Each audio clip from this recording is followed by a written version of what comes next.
Outro ponto importantíssimo da participação dos padres é na apologética, né? Vamos ver os grandes apologistas da igreja, o próprio Santo Irineu, o próprio Santo Agostinho, Tertuliano, São Justino, né? Esses homens eles escreviam para os imperadores, né?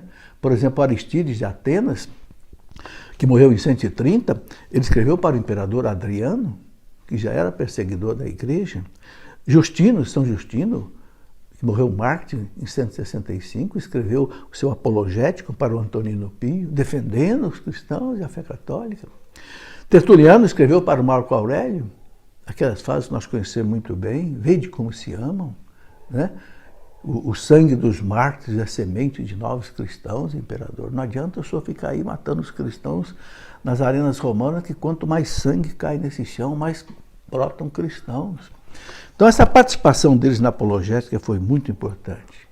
São Justino, por exemplo, escreveu: cortam-nos a cabeça, crucificam-nos, expõem-nos às feras, atormentam-nos com cadeias, com fogo, com os suplícios mais terríveis. Ele escrevendo para Trifão, né? Lá na obra dele. Então, essa participação deles foi muito importante, né? A elite romana começou a se converter, como Santa Helena, depois do próprio imperador Constantino, porque esses padres da igreja, né, eles influenciavam muito já nos castelos, já nos palácios romanos, né? Então nós vamos ver senadores se convertendo, vamos ver gente importante, porque vi, né? Tertuliano, por exemplo, no seu apologético, ele que morreu em 220, no ano 197, escrevendo para o Marco Aurélio, que era um imperador estoico, perseguidor terrível da igreja, né? Ele escrevendo aos governadores do império, onde ataca as violações do direito nos processos contra os cristãos. Ele fala de advogado, torturas usadas, condenação apenas por causa do nome de cristãos, enquanto os filósofos pagãos podiam negar impunemente a existência dos deuses. Ele escreveu que, abre aspas, né, pendemos da cruz, somos devorados pelas chamas, a espada abre nossas gargantas e as bestas ferozes se lançam contra nós. Está lá no seu apologético, 31. Né? Enfim, ele ainda disse, né, no seu apologético, se o Tibre transborda, se falta seca, se o exército romano perde uma batalha, a palavra é uma só: cristãos às feras. Ou seja, tudo que acontecia, a culpa era dos cristãos. Mas a ação desses homens cultos, preparados, como São Justino, São Leão Magno, Santo Agostinho, São Jerônimo, né? Esses homens foram fermentando, né, as bases do Império Romano, que depois, lá por volta do ano 313, já o imperador praticamente se converte, impede a perseguição dos cristãos, e depois, em 385, né, o outro imperador, Teodósio o Grande, então ele vai proibir o paganismo. E aí a religião cristã, pelo decreto de Tessalônica, passou a ser, né, o cristianismo a religião oficial do Império. Mas isso custou muito o trabalho de apologética desses grandes padres da igreja. Bom, depois também na teologia, vamos ver um trabalho importantíssimo, né? Por exemplo, Clemente de Alexandria, que morreu em 215, fundou, parece que a primeira escola teológica, né, da igreja em Alexandria, né? Ele dizia: diariamente vemos com os nossos olhos correr torrentes de sangue de mártires queimados vivos, crucificados ou decapitados. Está lá na sua obra Stromata 2, né? E por aí vai, né? Depois eu gostaria de destacar aqui também a participação de Santo Agostinho.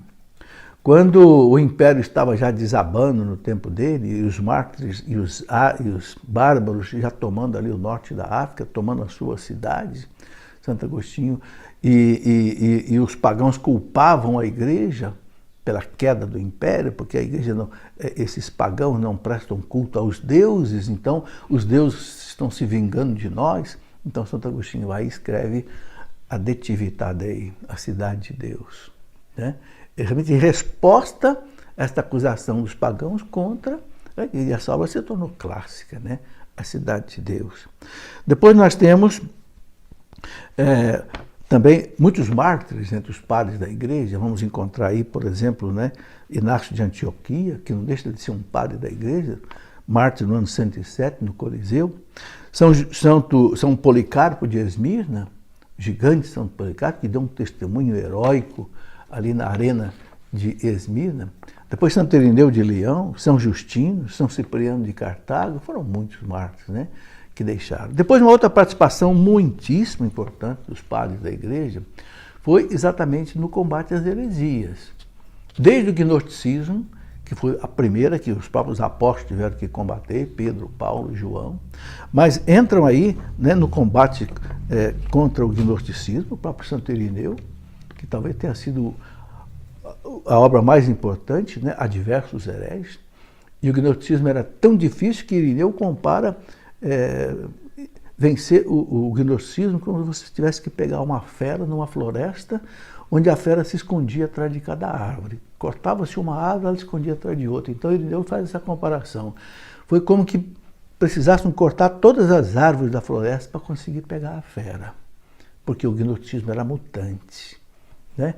Todos aqueles gnósticos, né, Marcião e etc., eles iam criando vários, e eram preparados, inteligentes, né?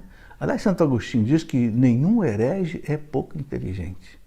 Os hereges dão muito trabalho porque exatamente eles são inteligentes e são importantes, eles formam escola.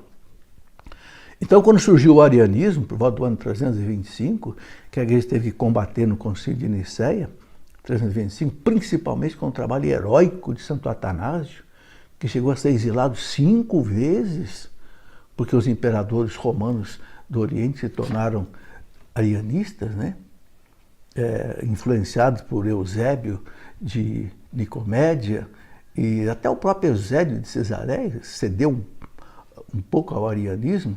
Então, os imperadores descendentes de Constantino, né, por 5 vezes Atanásio foi, né, exilado, mas eles derrubaram, mesmo que depois de 4 séculos de luta, derrubaram o arianismo. Mas esses gigantes, esses padres da igreja que, tanto aqui no Ocidente quanto no Oriente, né, defendiam vivamente a divindade de Cristo.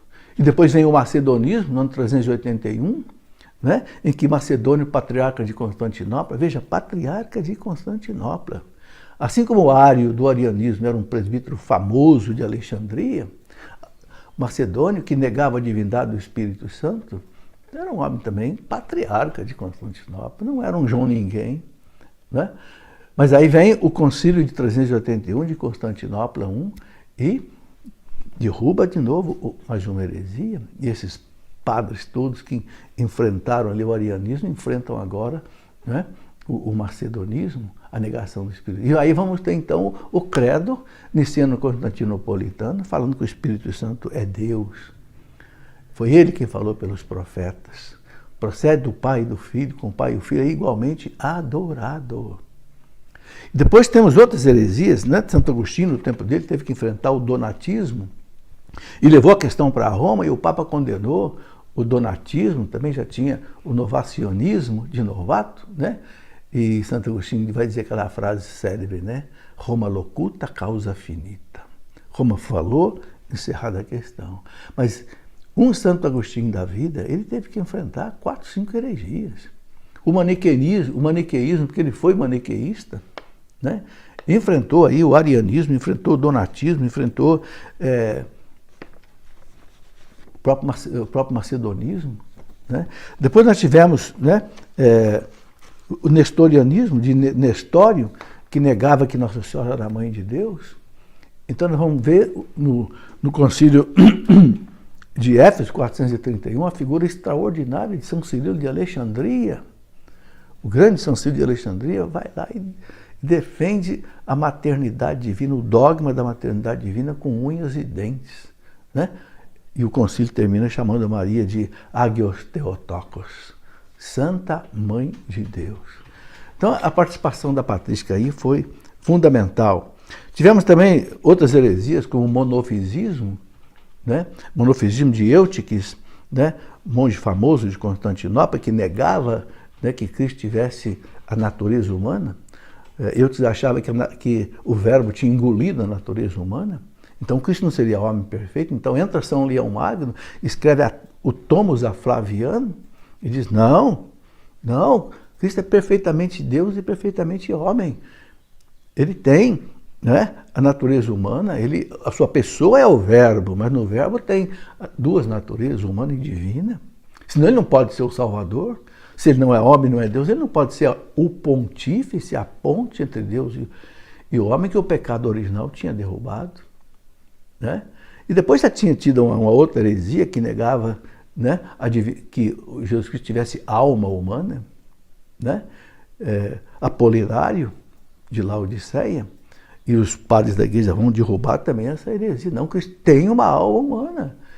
Não é só o Verbo nele, se ele não tem uma alma humana, ele não é homem. Se ele não é homem, ele não é o Salvador. Não pode ser o Salvador. Isso tudo foi importantíssimo, ou seja, nessa teologia da redenção soteriológica, né, os padres da igreja tiveram um papel fundamental. Tivemos depois a questão do monoteletismo. Outro patriarca de Constantinopla, Sérgio, começa a dizer, não, Cristo está bom, Cristo é a pessoa, o Verbo tem duas naturezas, mas nele não tem duas operações. Não existe nele uma vontade humana. Opa! A igreja gritou, como não tem uma vontade humana? Se não tem vontade humana, ele não é homem. Se não é homem, ele não pode ser o redentor do homem, porque o pecado foi do homem, é um homem que tem que redimir o homem. Né? A redenção está na carne, diziam os padres da igreja, né? A redenção está na carne. Basílio, o grande Gregório de Nazianzeno, Gregório de Nissa, né? Então, a igreja derruba de novo, né? Lá no Concílio de Constantinopla, 3, 4, vai derrubar o monotelitismo. Cristo tem uma vontade humana assim. Lá no Calvário ele quis fugir da cruz. A vontade humana perguntou ao Pai, Pai, se é possível, afasta de mim esse cálice, mas não faça a minha vontade. Aí eles enxergam uma coisa importantíssima. A vontade humana de Cristo era sempre submissa à vontade divina. Né? Então, ele fazia perfeitamente a vontade do Pai. E praticamente nós temos ainda lá, né, o iconoclasmo, a heresia do iconoclasmo, onde São João Damasceno, lá por volta do ano 780, vai quase que ser martirizado para vencer o iconoclasmo, que foi uma coisa terrível, uma perseguição violenta, porque os basileus, né, os imperadores romanos, se tornaram iconoclastas e queriam perseguir monges, e houve assim, muito derramamento de sangue. Mas São João Damasceno, doutor da igreja, enfrentou com unhas e dentes o iconoclasmo. E no Concílio de Nicéia II, 787, depois com outros desdobramentos, a igreja foi vencendo o iconoclasmo.